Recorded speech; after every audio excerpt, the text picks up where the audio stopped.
Games Plus Arcade tersedia hanya di RCTI Plus Super App. Mainkan sekarang. Kita ke informasi lain, pemirsa. Pemerintah mengumumkan kebijakan strategis antara lain menaikkan tarif pajak pertambahan nilai menjadi 12% hingga merilis paket stimulus ekonomi terbaru.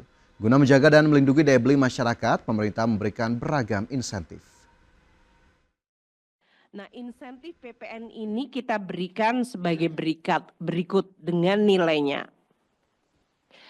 PPN yang dibebaskan untuk bahan makanan. Artinya bahan makanan bahkan tidak membayar 10% atau naik waktu itu 11% atau akan naik ke 12%.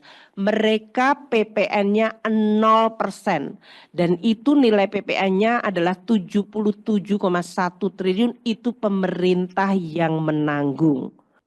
Untuk UMKM PPN dengan omset usahanya 4,8 miliar per tahun, dia hanya dikenakan 0,5% final. Dan untuk UMKM ini teman-teman media, saya ulang ya, kalau omsetnya belum mencapai 500 juta tidak membayar PPh.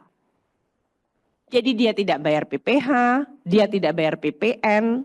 Jadi hampir semua warung-warung atau usaha-usaha kecil yang mungkin sering kita konsumsi, mereka itu kalau omsetnya tidak mencapai 500 juta per tahun, mereka tidak bayar PPh dan mayoritas barang-barang yang diperdagangkan di situ seperti barang makanan itu tidak terkena PPN. Untuk sektor-sektor yang mempengaruhi masyarakat seperti transportasi, untuk UMKM ini berarti nilai insentifnya 61,2 triliun. Untuk PPN sektor transportasi 34,4 triliun, untuk jasa angkutan umum tidak ada PPN-nya 23,4 triliun dibayar pemerintah.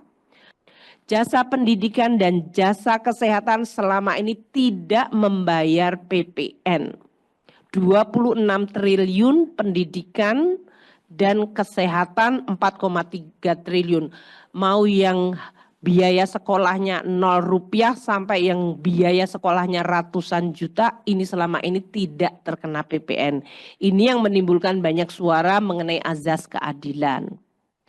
PPN juga kita bebaskan untuk jasa keuangan dan asuransi 27,9 triliun.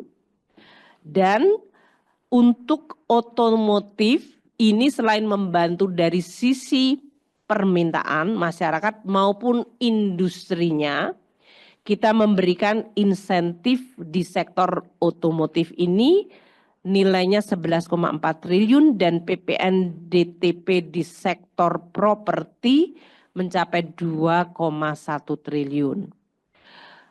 Untuk barang yang sangat strategis seperti listrik dan air, PPN-nya dibebaskan untuk listrik kecuali untuk rumah yang dayanya di atas 660 VA.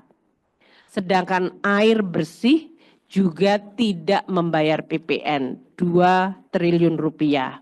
Untuk listrik tadi yang di bawah 6.600 PPN yang dibebaskan, nilainya mencapai 12,1 triliun.